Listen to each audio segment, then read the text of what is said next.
Bannange tutandikidde mu ggwanga lya Belarus. Belarus eno ye wali omusajja omukulu President Alexander Lukashenko awangadde nno mu bukulembeze bw'ensi eyo, bamutenda okuba nantabwekebera n'emyaka aluddeko miyitirivu yajja mu mwaka gwa 1994. naye ono essajja bbi teribulwa mikwano gyalyo ne musajja mukulu Putin ow'eggwanga erya Russia bano abeesiganga buvune nti abalala bonna ne bwe banamukyawa amawanga gonna nga bwe gamutaddeko olukongolo mangi ne gamuteekako envumbo waakiri asobola okufa ne musajja woono Belarus. Kakati mwana wange njagala kubuulira nti bano balina n'endagaano naye yonna akagikubuulira kansooke nkwanjulire nti oluvannyuma lw'olutalo olugenda mu maaso munda mu ggwanga erya Russia okubanga mazima lulabika okuba nga lubalemedde ku mabega, lubakoose, lubatamye, lubasinze obusajja Obuyukraine bukube emmundu. Nakubuulidde nti bwasitula amagye ne bugatwala kakati ewiiki eyaweze lunaku lwajjo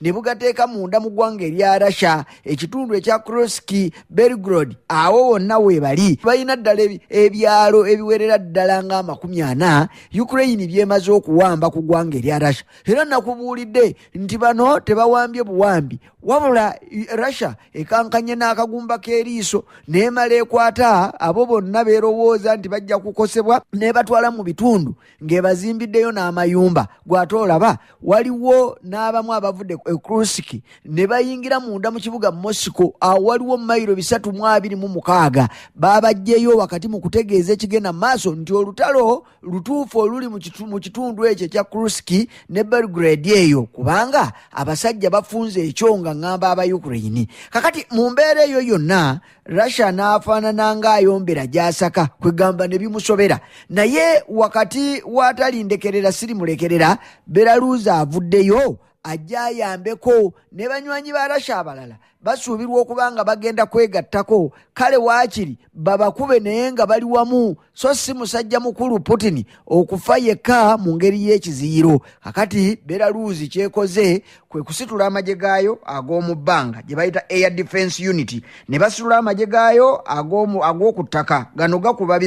gakuba mizinga Rocket Unity gonna ne bagatwala munda mu ggwanga erya Russia wakati mu mbeera ya kusooba n'okweboolyaboolya n'okubuzaabuza wabula ng'abamanyi eby'omunda abalengerera ensonga zinewala bo bagaye nti eye newankubadde Belarus yeeboolyaboolya yeebongabonga awo teyagala kutegeeza kyeriko naye bo bakitegedde amagye g'eggwanga lya Belarus kitegeerekese nti gagenze munda mu ggwanga erya Russia kuyambako ggwanga lya Russia wakati mu lutalo lwe balimu olufuusa olutalo wakati waabwe n'eggwanga erya Ukraine. Kakati bo bwe babadde bagenda boogedde ebigambo ne bategeeza nti ekituufu tebalina nnyo kye bagenze kukola okuleka okukola ze bayita dduyiro mbu nga beegasse wamu n'amagye g'eggwanga erya Russia bayingidde munda eyo babeeko dduyiro ze bakola mbu nga bwe beegezaamu kati oba kuki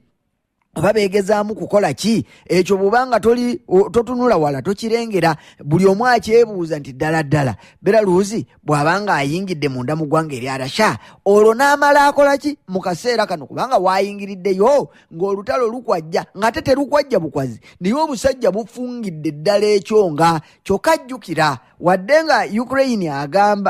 nga Belarus agamba nti ekimututteyo okukola dduyiro n'amagye ga Russia naye bano kirabwa n'omuto kubanga bayina endagaano zaabwe zadda mirembe na mirembe era nga buli omu yawera mu maaso ga munne naga nti alikutta alisooka kutta nze oba kale wooligwa nange wendigwa. Kyova olaba mu kaseera kano nga Russia etuyidde ekituufu kiri nti ne bw'oba tolaba okkiriza nti Belarus tasobola kubanga agenzeeyo kusiika binyomo wabula okuyambako eggwanga erya Russia wakati mu kutuukiriza endagaano yaabwe ey'obwasseruganda ey'obutalekerera buli omu munne singa aba afunye obuzibu. Omulungi ampuliriza eggwanga lino erya Belarus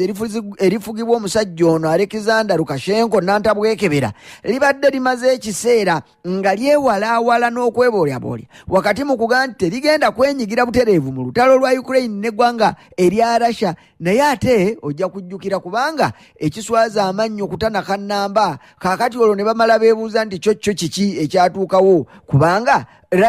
Belarus ono ennaku ezaasooka mu lutalo luno olugenda mu maaso kati olugenda okuwera emyaka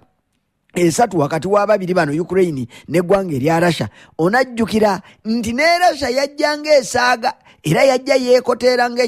ekinsuti ky'ejjuba n'eyingira munda awo mu ggwanga erya Belarus we yasimbula okuyingira munda mu ggwanga erya Ukraine. Banne baakanyanga kumugamba naye Russia nga tulaba otwala ebyokulwanyisa nti ffe tuli mu kukola dduyiro twegezaamu tulabe naye nga tulaba oyagala tubalabye mulese ebyokulwanyisa ebiwera abange byonna byakola dduyiro nanga nti muli baddembe okulaba nga bwe mulaba naye ffe tuli mu ggwanga lya Belarus ono munywanyi waffe gye tugenda okukolera dduyiro kakati gwe kiruma yetugire na kumunyanya munnanga abantu ne bongera kukaza liiso era lwalwaddaki Russia n'emala esimbula ng'eva mu ggwanga erya Belarus ne yeesogga munda mu ggwanga erya Ukraine. Okuva olwo n'okutuuka olwaleero gwe gwenkugu egw'amazzi tevangayo amawanga mangi geegayiridde gamubuulidde waakiri aveeyo n'okumutabukira ne bamutabukira ne batandika okuwagira eggwanga erya Ukraine okumuwuttula naye nno ng'awulira tawulira. Kakati kwe kulaba nti newankubadde nga noono bw'ati bwafaanana okuba ng'atandise ekiyinza okuvamu ebyo by'atandise ekituufu kiri nti kuwaana oba kulwana bwezizingirire okulaba nga bafulumya eggwanga erya Ukraine okuva munda mu ggwanga erya Russia mu bitundu mwe limaamidde. Ekituufu olutalo olwo lweraliikiriza Abarasha kubanga yo Ukraine bw'eba ennyonnyola ega nti si yakuvaayo kati era buli kadde akayitawo bakola pulaani ndala ate nga nsajja ey'okulaba bwe bamaliriza pulaani zaabwe ez'okuwamba ebitundu mu ggwanga lya Russia eno. Nakubuuliddeko emisana olunaku lwajjo ne nkutegeeza nti Abarasha baayogedde nti ebyalo ebikunukiriza 40 Ukraine ebirina kakati nga mu buli ngeri yonna tebayinza kulinda kirala okuleka okukoowoola banywanyi baabwe bajje babeegatteko olwo nno lukoye. So nno kwe kulaba Belarus ekulembera Lukashenko ng'esitukiddemu ng'eyatega ogw'ekyayi weewaawo nga tezze direct naye abategeera bategedde nti ezze kuyambako ggwanga lino erya Russia okulwana mu ngeri eŋŋenderere okulaba nga beetakkuluza ku busajja obu Ukraine bamale babuzze ewaabwe. Ekituufu omulimu ogwo newankubadde nga bano bazze kukola dduyiro nga bwe bagambye naye waliwo abalowoozeza nti wadde nga bali mu kukola dduyiro kituufu naye abayinza okuvaayo ne bajja beegatta mu lutalo era nabo si bangu kugoberera n'otegeera nti wandisanga ng'abamu kwabo abagenza okukola dduyiro ate kati nga baafunyizaamu dda bali mu kulwana lutalo waliwo nti abalabiddwako ng'olutalo nabo baluyingidde balwesozze baluli munda nga ggumba. Kale nno mu mbeera eyo ekyo byebyo ebirabiddwako naye nga njagala okutegeeza nti wakati mu kuyambagana oba obutayambagana n'eggwanga lya Ukraine n'eggwanga lya Russia nalyo teritudde butuuzi. Olwaleero nkubuulidde nti abasajja bano bawambye ebitundu aba Ukraine ebiwerako naye ennyonyi zaabwe eziwerera ddala ze bazze nazo mu mugugu ebikompola eby'amaanyi gambira ddala ebidduka ebyazze ebimotoka ebyo ebirwanyi. Russia egezezzaako okusinzira bweri mu kwewaana egezezzaako okukwasaganyako ebimu era nti kaakati ebintu okumanya tebikyali byamannyo wenu egimu ku mizinga nga naddala gye gisinga obungi egy'abasajja aba Ukraine gye babadde basindika mu bitundu eby'enjawulo mbu kati tegikyatuuka naye era awo wonna waliwo abaga nti okuyambwako kw'abasajja bano aba Belarus abeerimbise mu kujja okukola dduyiro nakwo kukoze kinene. Onajjukira nti ekituufu bano kibakakatako okuyambagana mu mwaka gwa 2020 ojjukira olutalo olwaliwo oluvannyuma lw'okulondebwa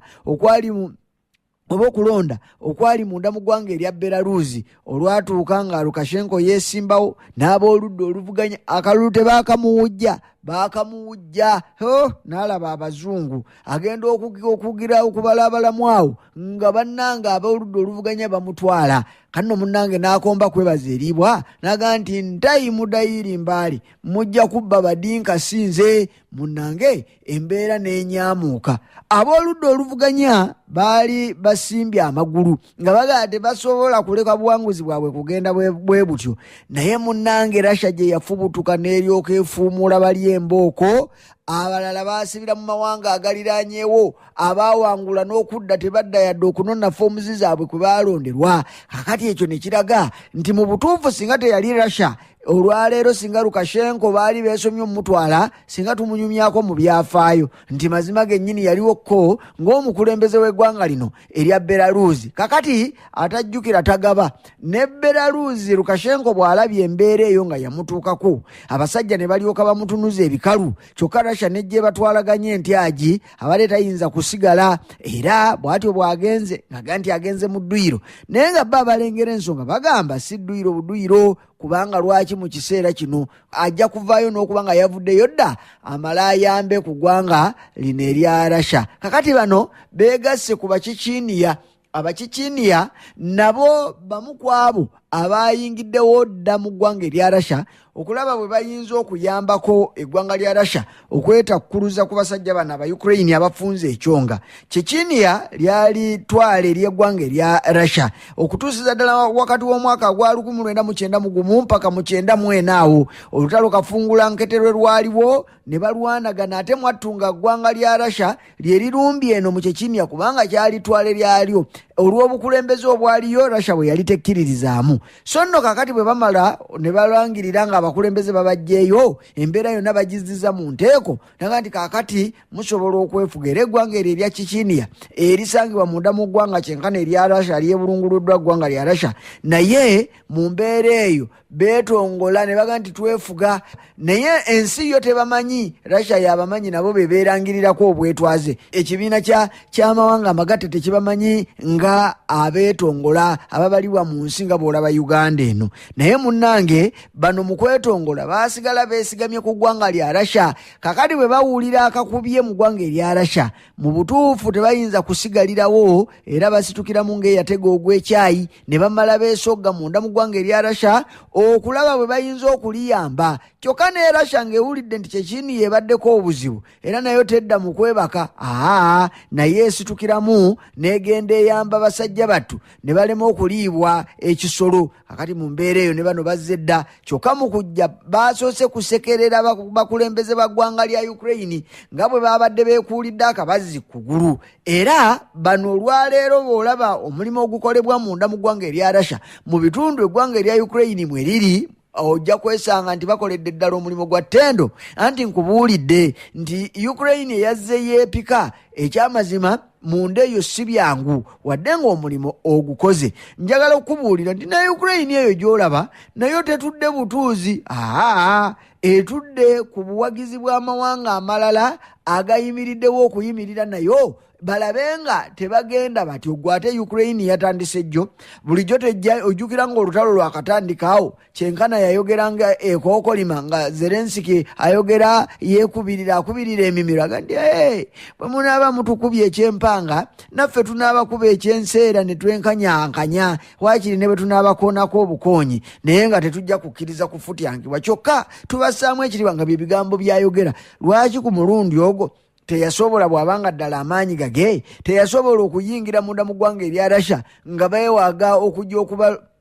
okubalumba? Kale nno kitegeerekese ate nti nno okusingira ddala kitegeerekese ku basajja ab'e Ukraine abaakwatiddwa wakati mu bikwekweto ebikolebwa eggwanga erya Russia anti olwatuuse nakubuulidde nti eggwanga erya Ukraine lyayogedde kale sige gaba amazima naye bakuwa ekifaananyi nti Ukraine eno bwe yabadde esimbula mu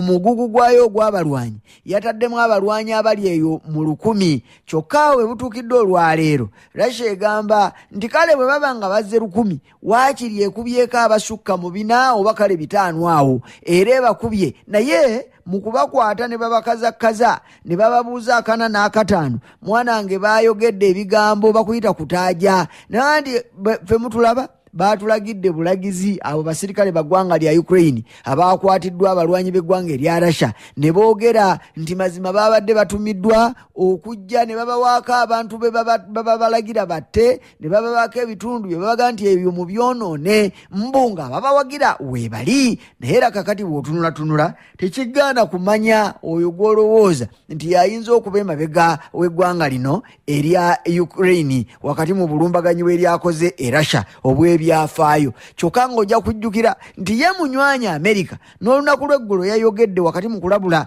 nti yabadde akitegeddeko nti waliwo ebyokulwanyisa nga gino mizinga giri girubanto egigenda okuva mu ggwanga erya Iran gijje giolekere eggwanga erya Russia. Kyokka si kugitereka buteresi wabula okugikozesa okusobola okufunza n'okufundiriza omusajja ono mu Ukraine n'amaanyi ge yazze nago n'abazze bamuwagawaga era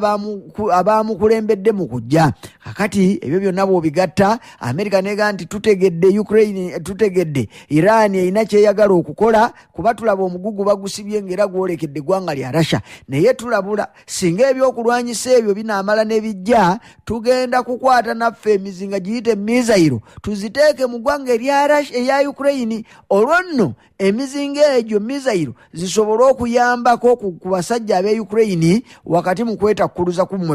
be balwana nabo. Kakati bino bwe byawulikise ne wabaawo okutya. Naye ekyo kyonna nkikuleetedde okukulaga nti banywanyi ba Ukraine wadde nga tebeeramba lujja nga bawulira abaga nti ekinatta enju tekyeramba lujja baasooka kuwakana bano Abamerika nabaga nti Ukraine akubye Russia nga ffe tubadde tetunnamanya bulungi. Kale tutegedde naye tugenda kumubuuza atubuulire kiki kyagenderedde mu kulumba eggwanga erya Russia, kiki kyayagala yatubuulire byayagalayo. Kakati abagalengerere wala bagamba nti ne bano tolabe bano kuba namaanyi aba Ukraine bano Abamerika bano bateekeddwa okubanga bakiinamu omukono munene ddala kubanga ne bwankubadde nga amaanyi leero gajja mu banafu tegasobola kujja bwe gatyo ne gatuula mu mitwe n'embuto z'abasajja aba Ukraine olwombo ne basituka okugenda okukuba Russia nga tewaliiwo abayamba. Ate ne kali ak'abasajja abasibe abaakwatiddwa abalwanyi b'eggwanga erya Ukraine ke baayogedde nti waliwo eyabatumye ekyo kyekyongera okukkaatiriza nti mazima ddala mu nju mulimu ensolima. Kano kwe kulaba nga musajja mukulu Putin awenyeza ku banywanyi be bajje bamuyambeko. Abalala ne bwe banaaba tebazze na kuyamba na mundu wakiri gye banaabeereyo bagaye nti Russia waffe ng'olwo nno bawagira okusinziira gye bali. Amawanga agawagira eggwanga lya Russia mwattu gye gali ng'era nakati tulaba nga gawulira bubi ku lwaki ne kigenda mu maaso. Omusajja ne bamukuba ebitakubika ne bayingira ne munda ekyo kizirira ddala. Kakati amawanga gali eyo bagoogerako dda nti amawanga agawagira ssebo gye gali era waliwo abalowooza era nga bagamba mbu baalabyeko ng'Abarasha basooba batuuke ne munda mu ggwanga erya North Korea nti eno nayo wandibaayo eddagala eriyinza okubayamba okwetakkuluzaako abasajja bano abazze bameze bwe bati amajejo. Kubanga bw'obaleka ne bagendera awo n'otayita banywanyi kukukwatirako ebiyinza okuvaawo biyinza okukaabyaga jirigiri olwo nno n'olyoka wejjusa nti singa nabayita. Kakati ate era nga kyayogerwako nti eggwanga lino erya North Korea okugatta ku ggwanga erya Iran bw'ogatta ku ggwanga kati erya Belarus be bamu ku beeyama nti bajja kuyamba eggwanga lya Russia wonna we banaabeera. Katono nnyo nga tuzeeyo ku ggwanga erya Belarus. Belarus yali yagaana okwenyigira mu nsonga zino era nakubulidde mu ntandikwa nti okulwanagana kw'Abarussia n'aba Ukraine kwatandikira mu ggwanga erya Belarus. Naye Belarus kiri ku likodi nti tetwalangayo bajaasi neka nti bano bagenze kuyambako ggwanga lya Russia. Badda waabwe ne basirika naye ekituufu kiri nti babadde bayamba mu ngeri wadde kale n'okuwagira obuwagizi nakyo nga weekiri naye nga bo okugendayo baali babyegaana nga tebaagala beekwasa. Naye ke batuuse ku ggwanga lya Russia okuliyingira munda awo bateekeddwa okusitukiramu gwe wamma nabo ne bayamba ne balabibwawo kubanga oli munywanyi waabwe. Kyokka newankubadde nga bano babadde tebayamba bwenkanidde awo nga bwe wandisuubidde naye kyategeerekese nti ebimu ku bikompola by'abasajja aba Ukraine bye banyugunya munda mu ggwanga erya Russia ebyokulwerinda by'eggwanga erya Belarus wano ku muguukiriro kubanga Belarus eyawula ne Ukraine era neyawula n'eggwanga erya Russia naye bino ze bayita air defense systems zirukwata z'eggwanga erya Belarus ate nga okusingira ddala era zaateeke ezateekebwawo basajja bano Abarasha zibadde ziyamba nnyo mu nteekateeka zonna. Waliwo ebikompola ebyabadde biva munda mu ggwanga erya Ukraine nga byolekedde eggwanga erya Russia, naye munnange byakanze kwefulubenda nga tewaliwe biyinza kuyita kubanga air defense system z'eggwanga erya Belarus zabikutte ne zibirobera okugenda gye babadde babitumye. Kyokka okugenda okwetegereza ebyo ebyakwatiddwa oluvannyuma lw'okukubibwa air defense za Belarus, mwana tubagenza okubyetegereza nga biriko by'Abamerika, ebirala by'Abafaransa, Abajamani n'ebiringa nga bwe bityo. Konno ne bongera okukkaanya n'okukkiriziganya nti mazima ddala Abamerika n'Abazungu banywanyi baabwe ne NATO okutwaliza awamu ensonga eno bagiyinamu omukono.